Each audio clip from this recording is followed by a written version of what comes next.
take that shit with me. You can't use it. What if they're spiritual coins? It's like the money you had when you died is your currency. Like Bitcoin.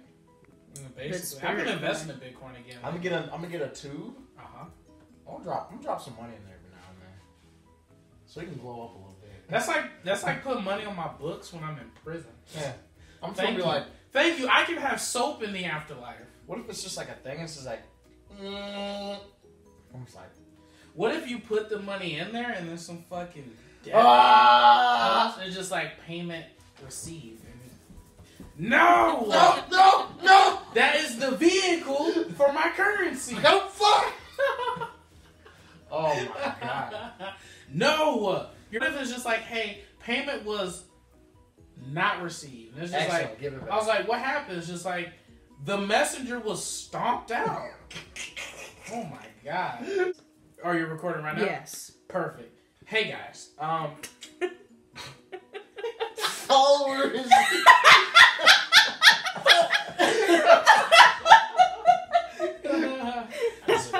Fucking put the hood on TikTok. It's cute as fuck. Alright. Casey Fraser is a nut. Anyway, so I'm back. It's been a while. We are reviewing the first episode of Mob Psycho Season 2. I just finished it about an hour ago. Had a time to digest it, talk about it. And I want to share my opinions about it. I personally loved everything about it. I guess that's the end of the video. You guys, I'll see you guys next week. Honestly, it's telling the truth. It was a really good episode. So it felt fillerish, which is fine because you can't jump into a whole new season. I think it felt slice of life. That's what made it feel so fillery because of some of the big action that we got in Mob Psycho 100 Season 1. We didn't get that, from Jump Street with Season 2. We actually got some kind of more of the tame stuff in Season 2. Well, at least Episode 1. Right. So, in my opinion, I don't think you can start a season off with boom, pow, in your face, we're back. No, like you gotta ease your way into it. It's been like a year and a half, 2 years since we got Season 1 of Mob Psycho. Are you alright? Yeah, alright. A kilogram of feathers? A kilogram of feathers. A kilogram of steel. Steel. That's right. Because steel is heavier than feathers.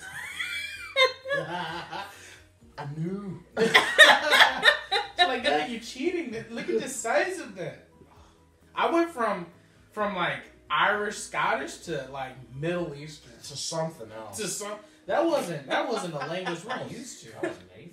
But anyway, in this season opener, first off, let me speak on the OP. I am not a fan. I think you're not a fan because of how much you love the first one. The first OP was godly. It was so good. It kept the same theme. And if I'm not mistaken, if I looked at the titles and credits correctly, it's by the same people. It is by the same So like it looked the same. It felt slightly different. There's more action scenes in it. But the music didn't hit like how Season 1 hit. I feel like you are jaded. Wow. By the fact that you like the first one so much. Okay.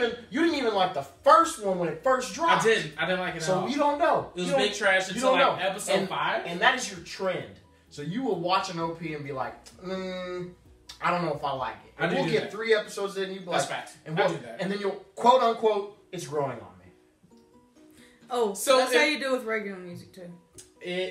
I do that with everything apparently, and everyone else recognizes it but myself. So in everything, especially anime, the first 3 episodes, I'm like, whatever, sucks. 4, 5, 6, it's growing on me. And by like 9, 10, 11, this is my favorite OP every time, except for if it hits in the beginning. For Mob Psycho, that's Mob Choir, and this name of the song, because remember the last time the name of the song was 99. Yeah. This one's 99.9. That's what the name of this song is. Corny. I don't like it already. You don't have to. But in a few weeks, if I review this again, I'll probably be like, this is the best song I've ever heard. But one thing I did like about the first episode for Mob Psycho Season 2, Mob 2, is that I felt like I got like kind of almost too much like character development. Not that I'm saying it's bad for Mob. Yeah, because of just how Mob. What happened that made you think he developed as a character? Well, I feel like Mob kind of like when there was a spoiler alert, y'all. Here it comes. When there was the scene where he was helping the girl pick up the piece of paper from the novel. Oh yeah, I feel like Mob would have just been like, Mob would have, as soon as they yelled at him, Mob would have been like, oh shit, my bad. Like, it's the body improvement when I club. say he was just like, hey, that's mean. I liked it. Y'all shouldn't do that. Y'all shouldn't pick on her. Picked it up, and then you're right. He showed his powers off to a person who had nothing to do with any of that shit. That's true, but had the wind not picked it up, he probably wouldn't have done it anyway. He probably wouldn't have. But I did like that they started off with the tone that this Mob starting in season 2 is not the same Mob that started in season 1. So Reagan understands that Mob is GOAT psychically, and he's still having them do like these little odd exorcism jobs or whatever. And also, if you read the manga, that broccoli seeds are important. Yeah. But regardless of the fact, Mob was just like, oh man, whatever. I'll do what I do because I like the guy and he's helping him out. I liked how, even though it was for a vain reason, because he wanted to impress that girl that he's really attracted to, that he's known since a child, he put himself out there. No, he didn't speak, of course, because he's a extremely shy guy. But he still got out in front of those people. And it moved some people, not necessarily in a positive direction, but like, yo, you was that guy that got up there and didn't speak for 5 minutes straight. Like the fact that you're still going to school, you're not like reclusing yourself or anything like that. And the Body Improvement Club is so supportive. He got the fuck up there. Everyone's like, yo, is that Mob? Oh shit, that's Mob. Even his brother's just like, oh. His brother has is his brother the VP? I think he's like assistant to the VP. Like or he might be. secretary. I can't remember. I might have to go back. It's Either been or. 2 years. But like the previous president steps down and then he runs again because he's like, hey, you're gonna run again. You're gonna fix everything this time. Yeah, and Mob's brother was like, all right, cool. I'm gonna support him. When Mob comes up, he goes, yo, I was gonna support the president, but this changes everything. It sure did. He's like, yo, Nissan all the way. Right. But also, I feel if he didn't, he'd be a trash little brother. He might be. Bro, he saved your life. Hell and high waters. You can't help him become student council president, student body president, or whatever? Nah, man. Don't be that guy. And I really like how Mob is. He's like half pretty mature, but like half still kind of like shy about stuff. I feel he's very mature in the fact that he understands that having power does come with responsibility. Like, after he hurt that person when he was a kid, he was like, yo, this is bad news. Or, like, having power doesn't exactly make you cool or better than somebody else. Like, he still carries that mentality. And, like, he didn't go into... the mature part is right there. And then kind of, like, the shy part is, like, when they're in the building and Reagan goes, hey, do you have a girlfriend? Oh, and yeah, he's like, he kind of like scurries out of there and hits the wall. That was so funny. And he was like, I still think she's a trash female for what she did. I don't care what nobody says.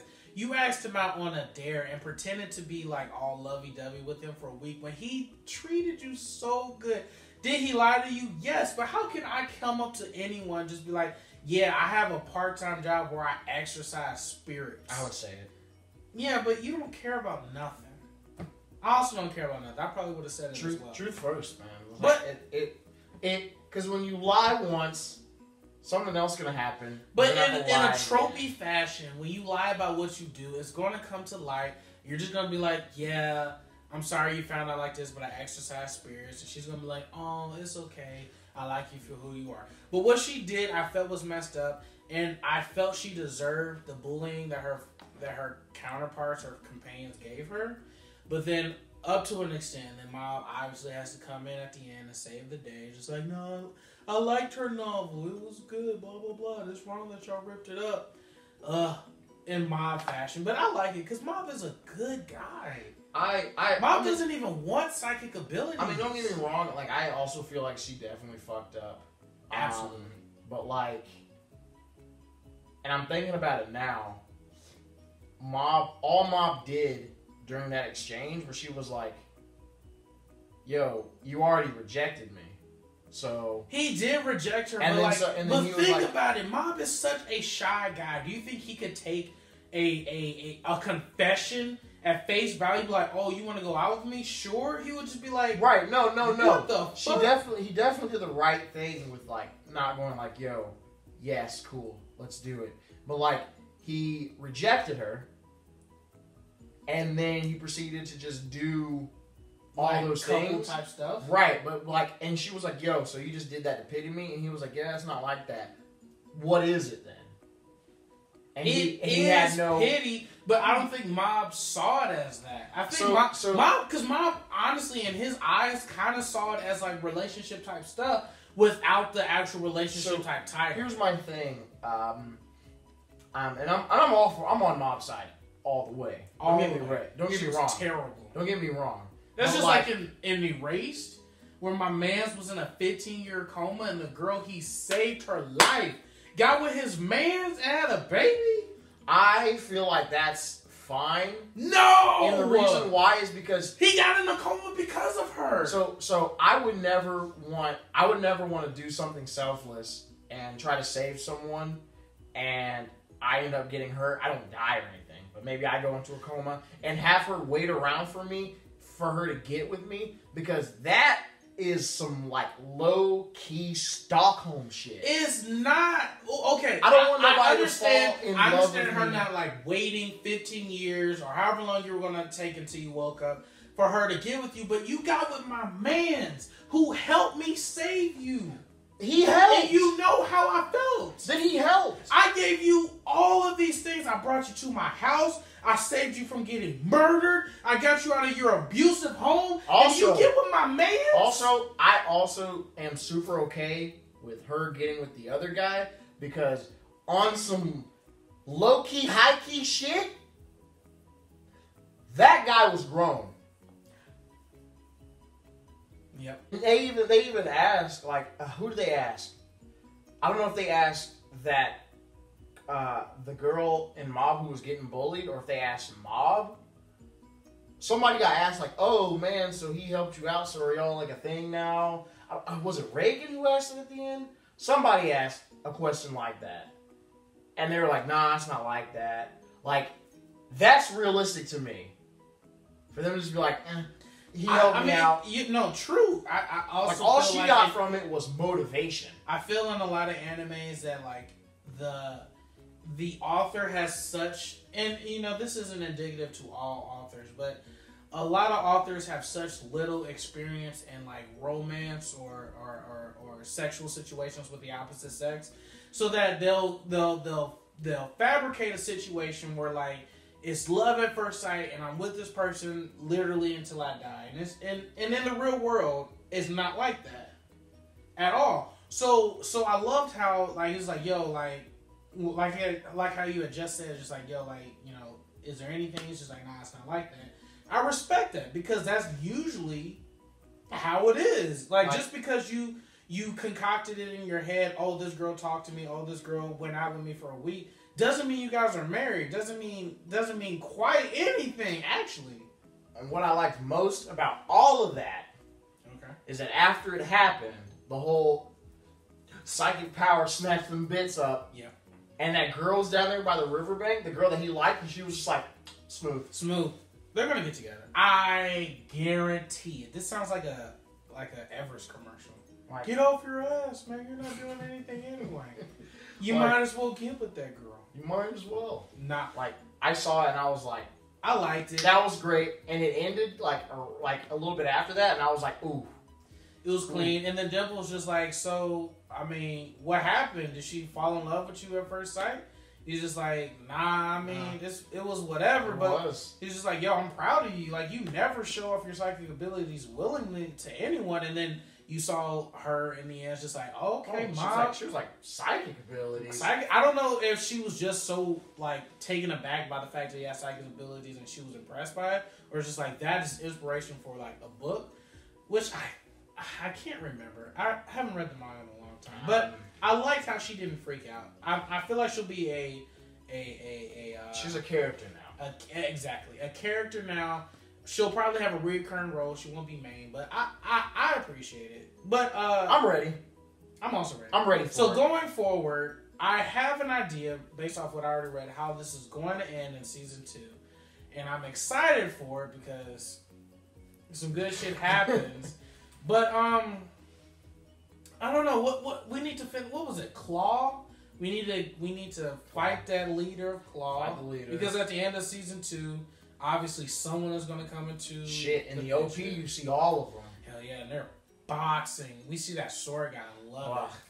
But so I can already tell. Just basically to wrap this up, I can already tell season 2 of Mob is not only going to be just as good or superior to season 1, but it's going to be the anime of the season, if not ahead of or slightly behind The Promised Neverland. And when I watch it, I'll also review that as well. But it's going to be up here because it's good. I love its art. Some people are turned off by it because it's not, as detailed as others. But like the fact that it's less detailed, there's so much you can do with it. There's so much, and you get so many different art styles and all. And it's just true. It's true to the manga. It's true to the manga, but like there's so much freedom that they can do. You can tell that the studio was having a good time when they make it. The punchlines are hitting, the music is hitting, the art is hitting, and it's gonna be the one. I'm telling you. If you haven't seen season 2, go watch season. If you haven't seen season 1, you've seen season 2. You got a chance because it's coming out. Right? Yeah, we're talking in future tense now. If you haven't seen season 1, please go watch it. I promise you'll enjoy it. It's by the same creator of One Punch Man, and I know you've seen One Punch Man because everyone has seen One Punch Man. It is GOAT. It's top tier. Not my favorite anime of all time, but I can never take anything from it because it is up here. They did it. It's by the same author. Mob Psycho season 1 is of separate but equal quality to One Punch Man. I know that sounds like blasphemy, but I kid you not, as a true consumer of anime, Mob Psycho is on the same level as One Punch Man. We can argue about it. And if you want to argue about it, we can do it in the comments. I'll do it all day long. You can't change my mind unless you come with some facts. Come with some cold, hard cream corn. Cream corn. Sweet corn. Ooh, if you go right. Sweet baby corn. Sweet baby corn on the cob. Regardless, but I'm going to wrap it up here. This video is longer than I was expecting it to be. If you have anything to add, if you want to argue about it, please do it in the comment section down below. I'm not afraid of the confrontation. We can do this all day long. Please like it. Please share it. Please subscribe. And thanks, you guys.